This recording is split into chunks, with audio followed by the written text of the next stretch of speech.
Today we're going over every single assault rifle in Black Ops 7 Zombies from worst to best. I tell you which ones to avoid like the plague, and which one might just be stronger than a wonder weapon. I've got hand-tested stats and a brand new DPS spreadsheet, all on a journey to figure out what is actually the best weapon of Black Ops 7 Zombies. Now before we get started, it's very important to know exactly where these numbers are coming from and exactly what type of augments and attachments I was using to test all of these numbers. And this year I'm doing it a little bit differently than last year. What I am doing is I am testing all of these weapons with legendary rarity triple pack-a-punched. Don't you worry, I will be going into cursed and at least trying to figure out some way of measuring just how much stronger those ultra rarities and pack-a-punch tier 4 are, but for the general purpose, legendary triple pack is where our base is gonna be. I am going to be using the damage barrel or the CHF barrel like we had last year. Whatever barrel increases damage, that's the one I'm going to be using, because I feel when looking through all of the attachments of the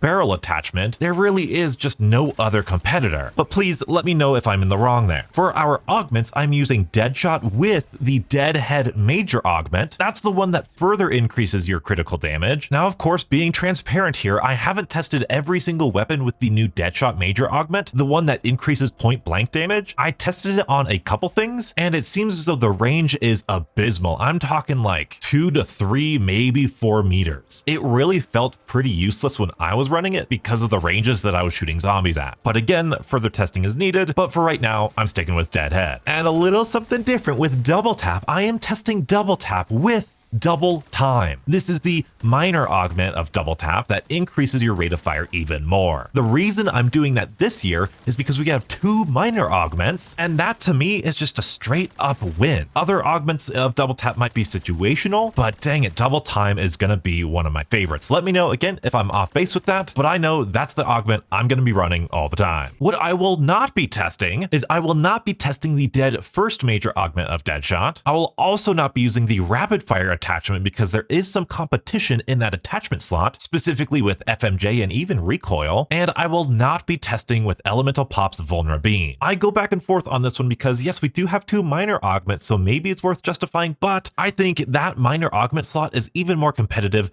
than Double Tap. But again, let me know if you think differently about any of these decisions. But now let's get to what we came here for. Starting with the worst assault rifle in the assault rifle category, we have the X9 Maverick. Heartbreaking, I know, but the Maverick is a victim of 2 major things. First and foremost, this is a 3-round burst weapon, and burst weapons in zombies notoriously do not do well. Within the burst, it has an excellent DPS, but outside of that, when we look at the DPS of one entire magazine, that's where the burst delay really brings this down. Secondly, the Maverick does not have a damage barrel or any other attachment that increases damage, at least that I saw. So what we wind up with is the Maverick having a headshot damage of 6,243, a rate of fire of 1 entire magazine. I should let you know, this is 1 entire magazine of a rate of fire, and therefore 1 entire magazine of a DPS, with 474 rounds per minute per magazine. Combine that with the 6,243 damage, we get a DPS of a mere 49,319. This is not only one of the worst of Black Ops 7, but it is one of the worst of even Black Ops 6. If you were to use this weapon, I would focus a lot on rapid fire. This is one gun I would absolutely put rapid fire on. I would try to mitigate as much of that burst delay as possible, be super accurate because you're not dealing with that much damage, so you're definitely going to be on target. But of course, philosophically speaking, I think it's healthy that zombie games have some weapons that are absolute trash. It makes spinning the mystery box and using a variety of weapons just that much more interesting.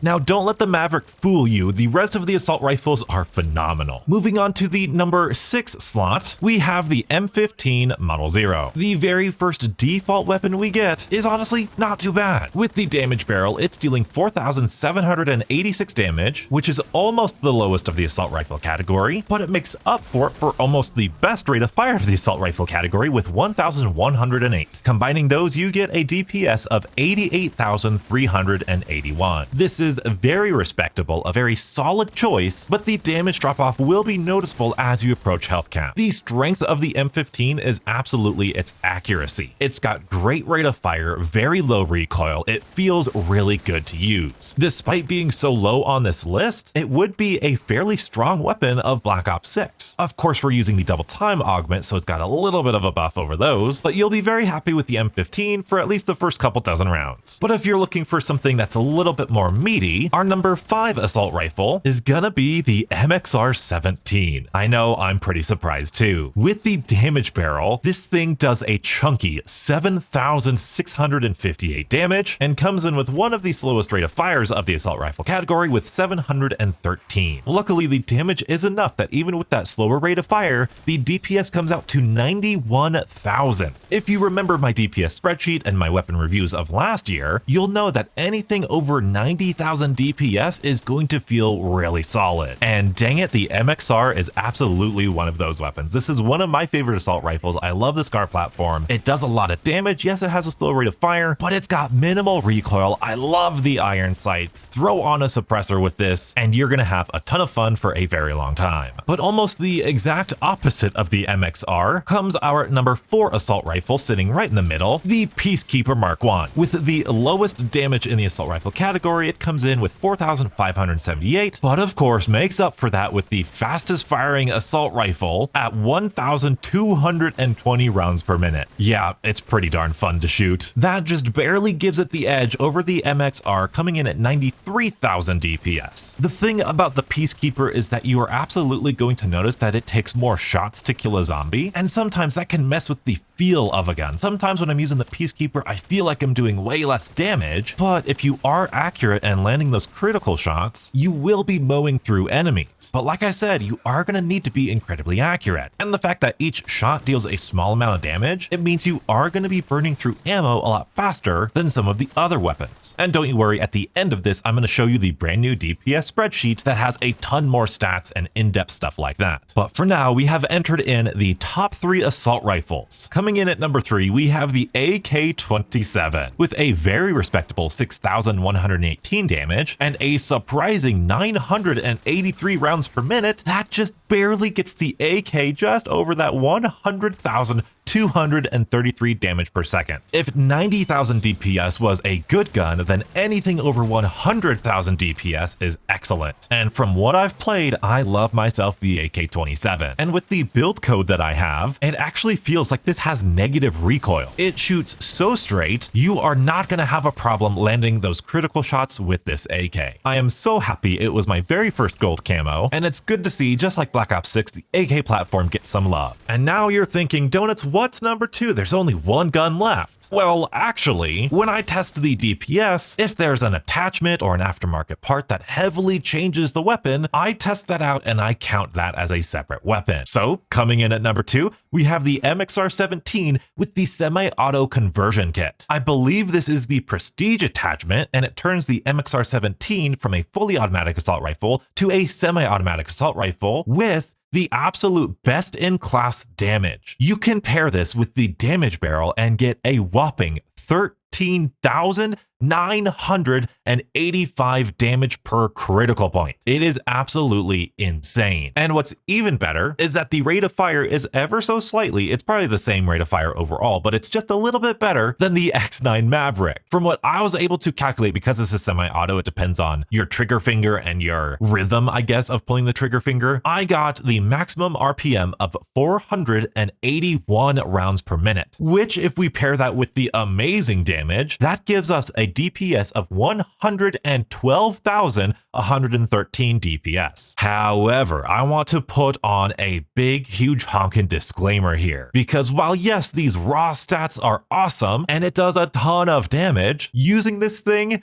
was pretty miserable. It seems as though there is some sort of cap on the rounds per minute. It is incredibly easy to click too fast with this semi-auto weapon, resulting in, I think it's like dead clicks, is that what they say? Is that the terminology you kids are using, or oversampling or something? You have to get the pattern, the rhythm just right to get the maximum rate of fire with this MXR. Otherwise, if you just spam click, you won't be able to get the fastest rate of fire. But worst of all, the maximum magazine you could put on this is only 20 rounds. And as we're going to see in the DPS spreadsheet, that is pretty terrible, especially when you're thinking about the amount of damage you can output over a large amount of time. So even though it's the second best DPS gun in the game, it's actually by far one of my least favorite assault rifles. But of course, it couldn't be anything else. Coming in at number 1 is the DS-20 Mirage. This thing is a beast, we all know it. Fully upgraded, you're getting 10,988 damage per shot and a very respectable rate of fire at 989 rounds per minute. You combine those things and you get yourself a 181,118 DPS. To put that into perspective, the Ray Gun Mark II deals 26,136 damage, and because it is a burst weapon, the rate of fire is only 396 rounds per minute, resulting in a very good DPS of 172,497, but you'll notice that damage per second is lower than the Mirage. The Mirage has a better raw DPS than the Ray Gun Mark II, and it's a freaking wall weapon. It's right there for you to pick up every single game. Now, I don't know if this is bugged, I don't know if it's glitched, I don't know if that's just intended. It very well could be patched in Zombies, because I don't think even the best guns of Black Ops 6 got up to 181,000 DPS. I think the dual akimbos maybe, but not a singular weapon. But of course, just like the MXR, there is a drawback to this gun. There is a slight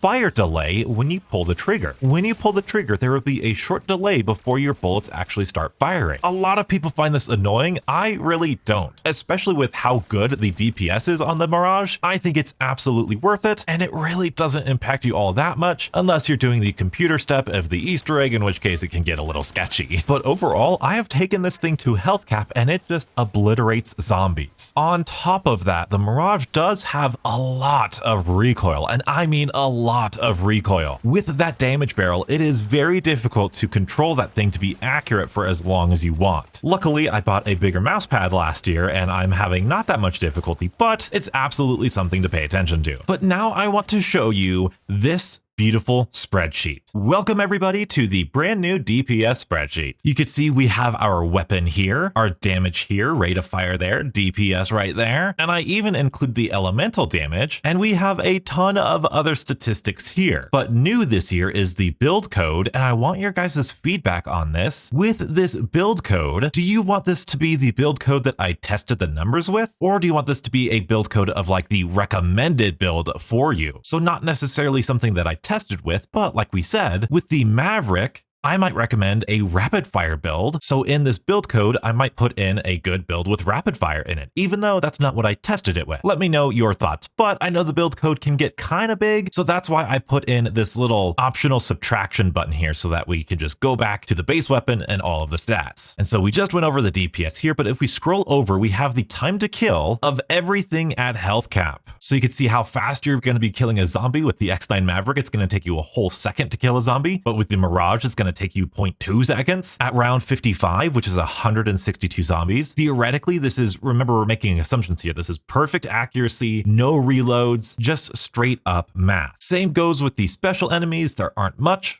And elite enemies, so all of these Xursas. You can see with the Mirage, you are going to be able to kill the Xursa in like under 4 seconds. Now, if you don't like that, you can go to the next one, which is kills per second. I quite like this one because especially at health cap, it's good to know how many zombies you're going to kill every second. And with things like the AK and even the MXR or the M15, like you're almost killing 2 zombies a second. With the DS20, you're killing upwards of 3.5 zombies per second. And when you take into consideration penetration damage, ammo mods, any other random damage, it is absolutely going to be faster than this. The special and elite enemies are a little bit weird. It's kind of backwards of the time to kill. You're not going to be able to kill one of these things in 1 second, except for with the Mirage and a special enemy, but that's kind of a useless stat there. The shots to kill is very useful information. This is again at health cap. You can tell with the M15 and the Peacekeeper, they're going to take 11 shots to kill. They're going to be able to fire those 11 shots really quickly, but it's going to be a whole lot more than these 7 or 4 or even 5 shots to kill. And with this MXR 17 semi-auto, 4 shots to kill sounds good, but then you got to remember there's only 20 shots in the magazine, so that's actually not as good as it sounds. And finally, we have the last tab. People often ask me to do the DPS including reloads, and I would love to do that, except there's like 4 different magazine sizes. You've got classic formula and base speed cola. You've got fast mags. You've got extended mags. There are so many different variables and so many different things that people prefer with their builds. I cannot think of a standardized way of doing that. So what I've done instead is I've allowed you to input the amount of rounds you have in your weapons, and that will dynamically change all of these stats. So with our M15, you can see we have 90 rounds here, but let's say we were using the fast mags or something and we only got 60 rounds. that's going to change how all of these numbers are. And so that can give you a pretty interesting look at how that's going to change your weapon. But what I think is the single most important stat here is the kills per magazine. How many kills are you going to be able to get with one magazine? And you could see with our MXR17 80 rounds, with that high damage, we're going to get 12.25 kills per magazine. And again, with FMJ, with penetration damage, with ammo mods, it's going to be more than that. But that is a very good indicator of how useful a gun is, at least in terms of its ammo. Because right underneath it with the semi-auto right here, one magazine is only 20 rounds and you're only going to be able to kill 5.5 zombies per magazine. Same goes with the Peacekeeper. Even though it has 3 times as many rounds, you're still only killing 5 zombies. Again, it's going to be more because penetration damage, you guys know, but that might just incentivize you. Hey, I'm going to use the M15 because it has 90 rounds. Or if there's a larger magazine on the Peacekeeper that I didn't know, and that's 90 rounds, boom, oh, all of a sudden, great, that feels good. I'm going to use that extended mag instead of the base like 60 rounds, whatever it is. Again,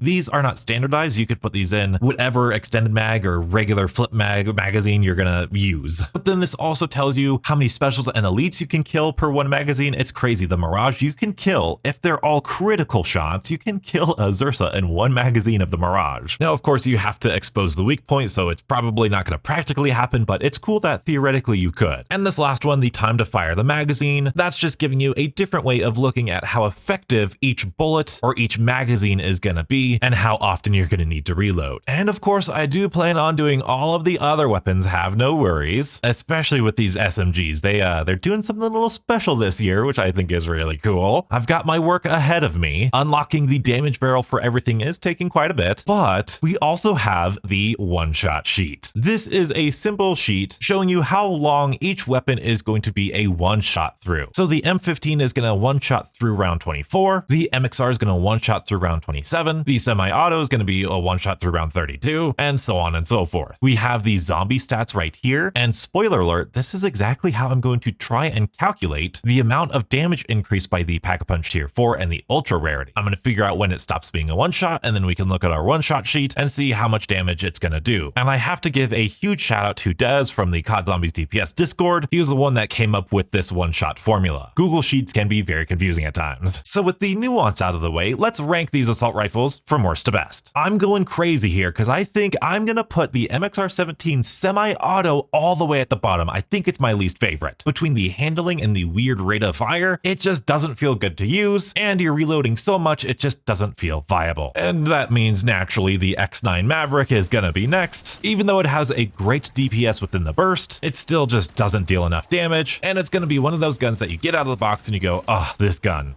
Which I think is perfectly fine. We need some of those guns. And as sad as it is, because I love this gun, I'm going to be putting the Peacekeeper next. Maybe it's because I didn't unlock the biggest magazine that I could, but I felt like I was running out of ammo. I love the rate of fire, the high rate of fire. I just love high rate of fire guns. It feels really satisfying, but the amount of damage just draws it back a little bit too much. Next up, I got to go with the M15. Again, very solid gun. I debated a lot between putting the Peacekeeper and this one next, but I do think I like how the M15 feels just a little bit more. The DPSs are pretty close, and I think just having a little bit more damage per magazine is really beneficial. But these two are pretty interchangeable if you ask me. Next up, we have, breaking my heart, the AK-27. I love this gun. I love the AK platform. It's got an excellent rate of fire. I love it so much, but it's not so much that I dislike this gun. I just like different guns a little bit more. At number 2, despite the stats, this is my personal opinion. Obviously, the DS-20 is the best gun in the game, but with that fire delay, it's not that bad, but it's just a little basic. I've always liked the underdogs. I've always liked the underrated stuff, so this being the best gun, it's naturally not going to be my favorite, even though I'm 100% going to be using it with every single new DLC that shows up, unless of course they nerf it into the ground. Which leaves my absolute favorite assault rifle, of course, being the MXR17. I know it's not even one of the best DPSs, but dang it, I just have so much fun with it. This list is subjective. It does a lot of good damage. damage, it's not going to be the one that I pick for a new DLC, of course, but if I'm just casually playing a game of zombies, the next time I go for a high round, I want to use the MXR because I just love the SCAR platform so much. The slower rate of fire with the high damage and the low recoil especially makes it so satisfying. Of course, it's not just the weapons that are important in Black Ops 7. Perhaps more important than ever are the augments, because there are absolutely augments that change the way you play this game, both with weapons, with your equipment, with everything. And so if you want to find out the best augments for Black Ops 7 Zombies, be sure to check out this video and stay beautiful.